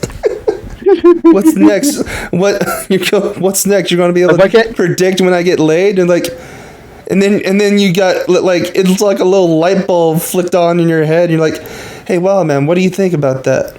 It's like, I'm not telling you. Like, you gotta get out there. Like, you gotta get out there for me to have a base, buddy. like it's just like, have a baseline. I can't tell you what I'm thinking. But it was great. We had a blast. It was just an amazing time, man. We just had such a blast at this place. I know, it's so many events things like this that make me hope there's a piece of heaven in heaven that is cut out for the anime fans. Because, and I'm joking. I'm joking, but I'm not joking, but I'm still joking. But there's still a part of me that hopes that, because it's impacted too many people in so many different ways, in some ways very strong ways. And when I say this, I'm not kidding. But I know firsthand anime isn't evil, because I have seen God reach out to me in certain ways using anime. And I know this, and he used it in a way just to get my attention on something. And I thought, and after that happened, I was like, okay, if anime was evil, God wouldn't use it like that. So, to me, I really hope that there is a spot in heaven for it in some way, shape, or form. Quick story before we close. Anime is one of those things that you can talk, like, you can meet someone, find out they're into anime, and talk with them about anime as if you've known each other for years, even though you've just met. And I've told my boss this, and he was kind of like, like, if you say so, sort of thing, until he saw it happen right before him. I won't say where I work, but where I work is a family entertainment center, and I work where I work in the center is a very social, very I'm not a greeter. That's not the right word. And that's not what I do. But where I'm at in the place puts me in a position where I can talk to people freely and do your job while you're at it. Yeah. And my boss was like maybe like a little ways behind me working on some stuff. And these people come in wearing anime gear and all that. Gear, I mean, like outfit, shirts and stuff and everything. And I'm just talking with them like about anime, and their clothes and all that, and I can tell my boss. I can feel my boss's eyes on me, not as get back to work, but like, what's going on? He's just like watching me, like fascinated that I'm talking to these guys as if I've known them for years, and after I talk with them and they buy their stuff and go on and have fun, my boss comes up to me. He's like, "Do you know them?" I was like, "Never met them before in my life." And he goes, "But you talked with them so normal." I'm like, "Well, yeah, I do that with everyone, but with anime fans, it's different. There's a common ground there that regardless of that you don't know each other, there's something that you latch on to that makes seem more like family than you do with someone else." So it just was like he had this "oh wow" look on his face. It was amazing. And when he sees this, and when he hears this, he's gonna know I'm talking about him.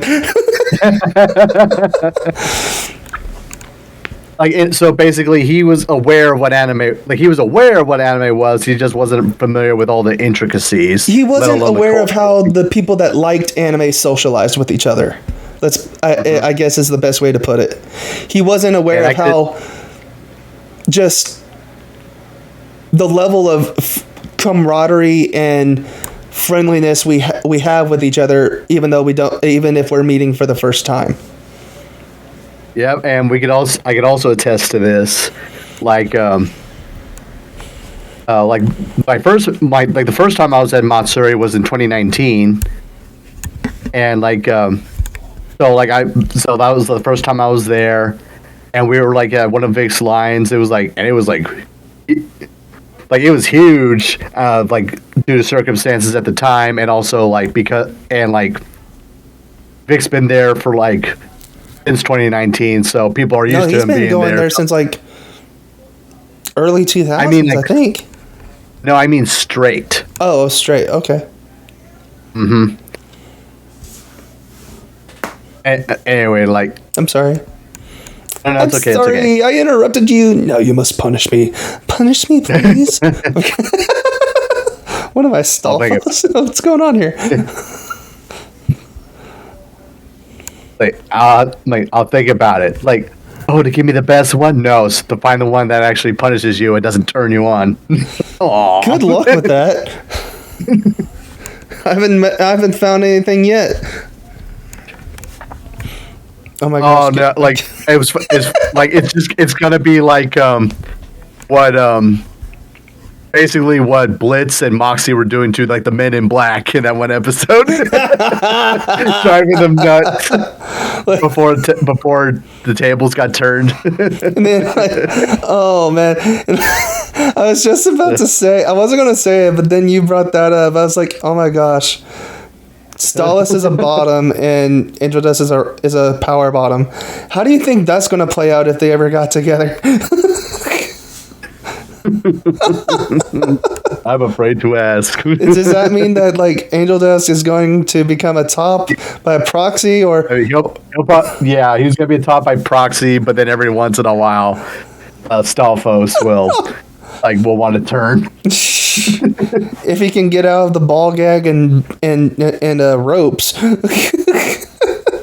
Okay, we better stop ourselves there. No. This is going into bloopers. No, this is great. I love this show. Kid Stolfo is adorable. That's just straight up. I don't even know if you've gotten to that yet. not to that, but I wasn't aware that he had flashbacks too. So let me finish. Let me try to finish what I was saying, with a clean slate. Okay. So I could attest to the camaraderie between anime people. The first time I was at an Anime Matsuri, it was in 2019. We were in Vic's line, and there were just some all these people, and we never met, some of them costumes, some of them not, and we were just at some point we just all just shot the breeze about whatever was on our mind, whether it was related to Vic anime or just anime that we liked in general, some video games. and it was just like there was like so many. Oh yeah, or you heard of this, or did you know this? And what's also cool about like the anime fans, at least the ones in real life and not the ones who are terminally online, we can actually have disagreements and still be civil about it. Like there was someone who was like, like I'm not too crazy about Vic's work, but like I appreciate what he does. It's like, oh, that's cool. That did happen this year, yeah. Yes. I forgot about that. And there's, I think, I was like you're angry because your wife likes him, huh? He was like, he kind of nodded a little bit. She goes, she does like him. No, that'll happen. That makes sense. And this other one, you can decide. And you can decide if you want to keep this in or not. Mm-hmm. And this other one, we were just wandering around in like the artist alley, and then some guy across from us goes, "Minority." I remember that. That made me freeze. I was like, wait, because I was like, wait, what? I knew he was referencing something. I just didn't know quite the context. But then we figured out, oh, it's because Waldy is wearing. He's wearing a vest with the Uchiha symbol. So if you know about the Uchihas, then yeah, in the universe of Naruto, they are a minority. Like, so and we're not. And when we say minority, we don't mean like any kind of. We literally mean like there's not many of them. There's not many of them left. No ethnic stuff. Group no kind of stuff. It's just like their numbers are small. There's only like a handful of them left. So, like, with me wearing the Uchiha vest and Decker wearing my Akatsuki robe, this dude just goes, minority. I freeze up. I'm like, what did you just call me? Because my mind's like thinking, oh no, am I being profiled right now? Like, I've done a lot of stuff, but I've never experienced that. But like immediately, like once he clicks that he's talking about us being Uchihas, I was like, okay, I'm cool with that. I know the whole mind is like, I know he's talking about something, but what's the I know there's context to this, but what is it? And then like when we finally get the context, like we start playing around, and like I kind of wish we took a picture where like you had like you brought out your claws, the guy was dressed as Zoro. And you block the swords, and then he turns the third sword that he's holding in his mouth. Yeah, he slashes me across the cheek, and then like I turn with it, and I just turn back, and I'm smiling because the cut heals up. He's like, oh, yeah. He goes, oh. But yeah, it was a great time. That's the kind of stuff that people don't realize with anime. Like if there's a disagreement, we just learn to like you be you, live and let live. Or if there's a misunderstanding, all we have to do is just clear things up, and then like, that's what you mean, okay. And then we're just back to being a bunch of friends and nerds, talking about the stuff we love. And that's what it's supposed to be about. That's how it's supposed to be, and it's a beautiful thing when you're able to achieve that. Anime Matsuri, any anime convention at all, but Matsuri especially, it is such a beautiful thing because fans, regardless of background, regardless of beliefs, regardless of opinions, are able to set it all aside and enjoy themselves with other fans of this one thing we love. And that's what it should be about. And that's why we celebrate it. Mm-hmm. And the same should go not just for anime and manga, but video games, comics. Mm-hmm. Like if you know where to look, it's still out there. It's not gone altogether, but without going into details, because of the climate now, when you do see this, the actual camaraderie and getting along and loving the loving this media and topic. It just like warms your heart inside.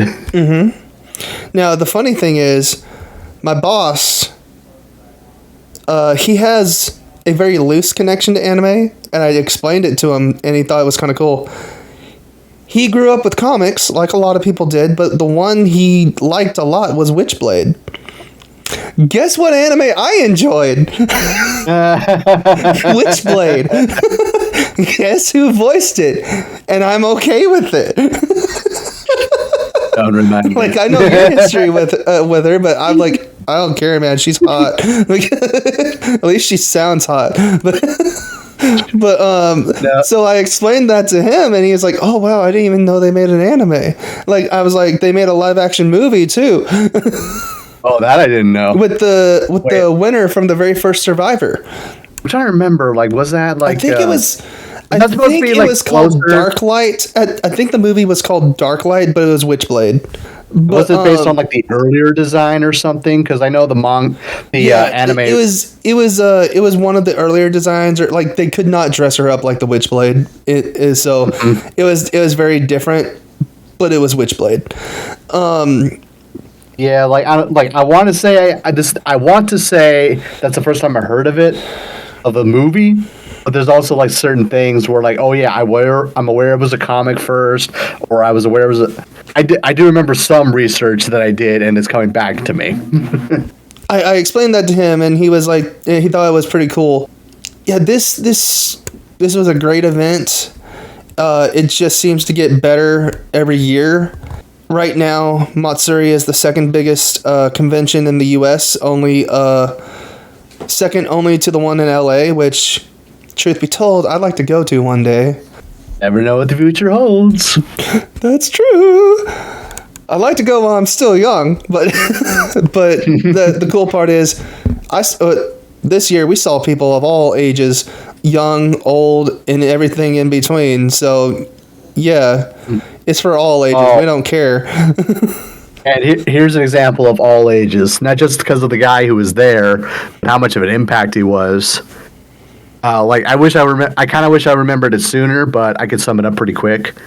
One of the guests there was, his name is Phil Barnhart. Oh, that's right. He was the animator for several things that we grew up with in not just the Disney Renaissance, but like animation Renaissance in the 80s and 90s. Like he's worked with, like he was the main Phil Barnhart was like the main artist between The Little Mermaid. He's worked on The Secret of Nim. He's worked I remember those. He worked on what is it? Dragon's Lair. Yeah, a lot. Yeah, the game.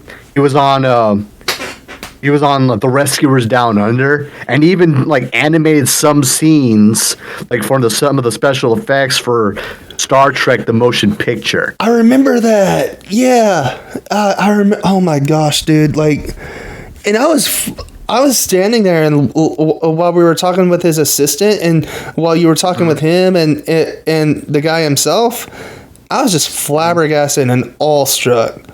That's why I was talking so little.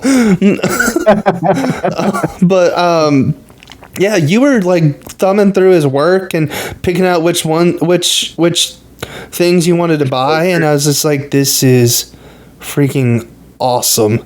Here's a guy that is responsible for drawing half of the animation I grew up with, and this is amazing. I didn't even know he worked on the Star Trek thing until his his partner. Well, no, not just his partner, but like that little coordinator. That little video of all of his stuff that was playing on loop. I don't know what you would call it, but when that was showing that, I was like, no way, he did not do that effect. And his assistant was like, yeah, he did. I was like, that's awesome. Because like, I think the guy's name was Bill, like B. All I know is he hangs out with Vic on a fairly regular basis, which shut me up really quick. He was showing us pictures about like all these different cons.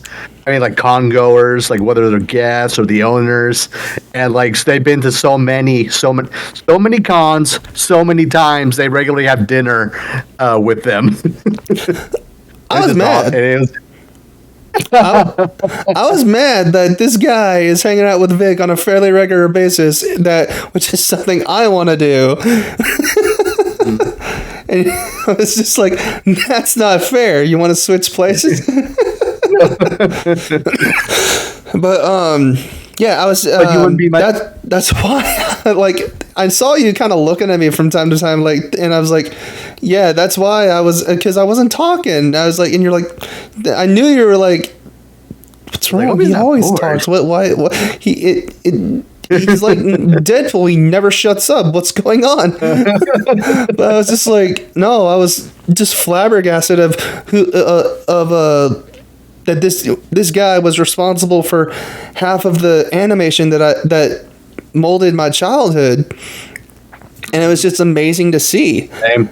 So it was just, that's kind of why I was like a shy little puppy. I was just like, I know, that's all. It's all like, it's like, I don't know what was more shocking when, like when you found out Quentin Flynn was like Johnny Quest, or finding out this guy animated half of your childhood.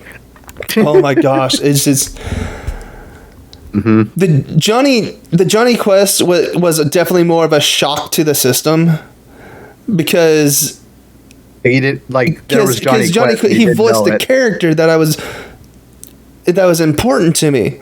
This guy, like, to me, it's easier to talk to someone when they're voicing a character that I know, as opposed to someone who drew the show, because I don't know. I love animation. I appreciate animation, but I don't know the. You're not as well versed. I'm not as well versed in the technical side to where you could ask questions and carry a conversation about it. Voice acting and voicing a character, there's an endless supply that I know how to talk about. But that's why I was like, because it's one of those things. I can animate and do stuff, but nowhere near on that level. So it's just like, oh. So that's why I was just awestruck and flabbergasted. I don't think I was really able to pronounce a cohesive sentence. I know for a second, until you cleared it up. I mean, there was a part where I figured, like, he's not bored, is he? But then then they're like pointing to the screen. I was like, oh no, he's just like really invested and focused. But yeah, like that's cool. A rare sight to see with me, huh? Yep. Let alone here. You were like, wait a minute, he's been quiet too long. What's going on? But yeah, like, it's like, that's not just Matsuri, but that's the beauty of like conventions in general, where it's like where like you like doing it, depending on where you go, you can go, and like depending on the guests, you get to meet people that were like behind the scenes, whether it's the characters or the writers, and like for the majority of them, I still feel this is the case. It humanizes them, brings them down to earth, and for a lot of them, it should, like, some people might get an ego here and there, like, oh, I'm great. Like a lot of them, it's like it like helps the people working on the comics or the games or the anime, is like, these are the people who enjoy this work. Like, I gotta make them proud. There's a interaction. You didn't get to see it because you were at a different panel. I saw this, and it will sum up what you're saying, what I'm saying about the whole convention and crowd and the interaction with this single interaction. I was at I think it was Vic's last panel for the event, and this guy gets to ask his question. He said, "This isn't a question. this is a memory. And he said, I got to meet you. He's talking to Vic Mignogna. He said, I got to meet you when I was 14 or 15. And I was so... I think he may have been younger. I want to say 14 or 15, but he may have said like 12 or something. But he said, I got to meet you when I was this age. And I was so excited to meet you, and I was asking if you could do this voice and all that. And you said, well, I can't because my voice is really messed up right now due to, I can't remember if he said singing or his voice wasn't in the condition to do it. And he said, but if you want, I can buy you tea and we can drink tea and talk and all that.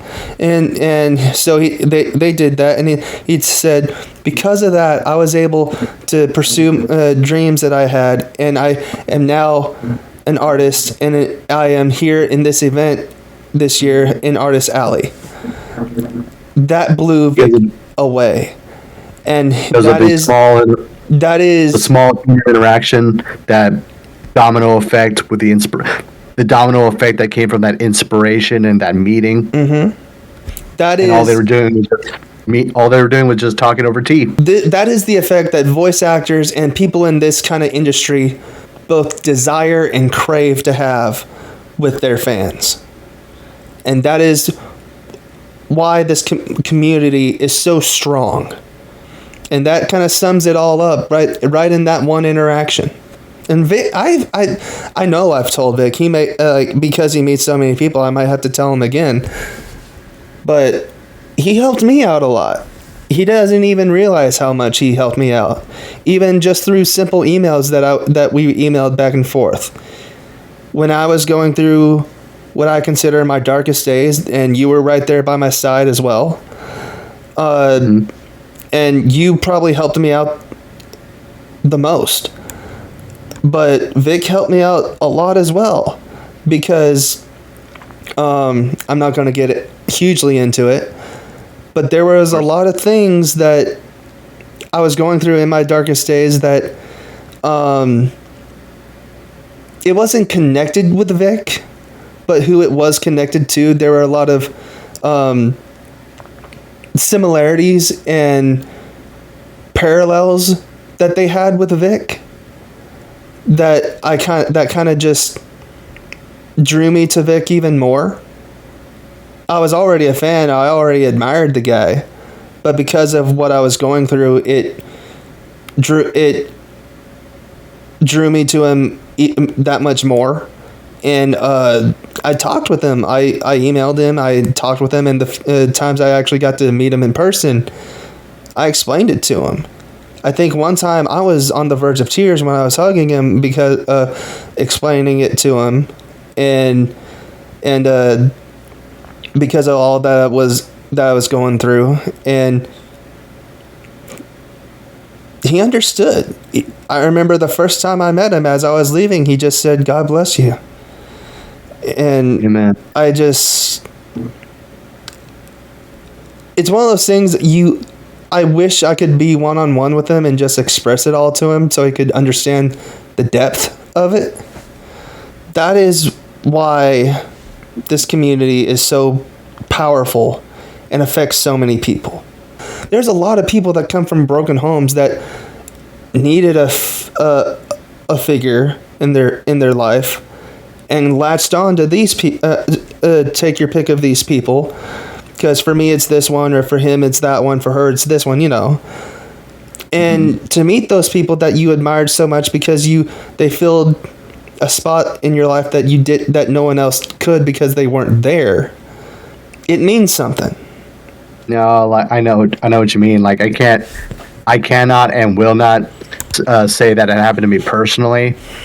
But I've heard like so many stories explaining just that, like about a character or a role, or even though the person the person doing the performance may not have realized it, but because of the timing and the placement of that character and that story, it just like hits so it hits home so much that it changes somebody's life forever.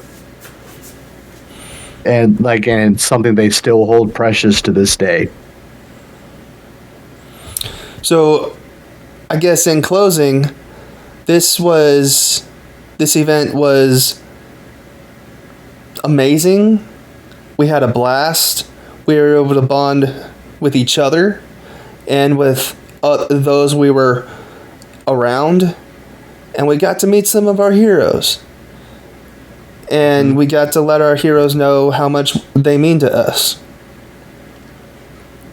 So, I'm hoping we can do it again next year, and I'm hoping we can get Dragon Fist and Uzumaki on board. But if anyone has stuck with us to this far in the episode, we thank you and salute you. But that is basically our whole venture for Anime Matsuri 2024. Yeah, not just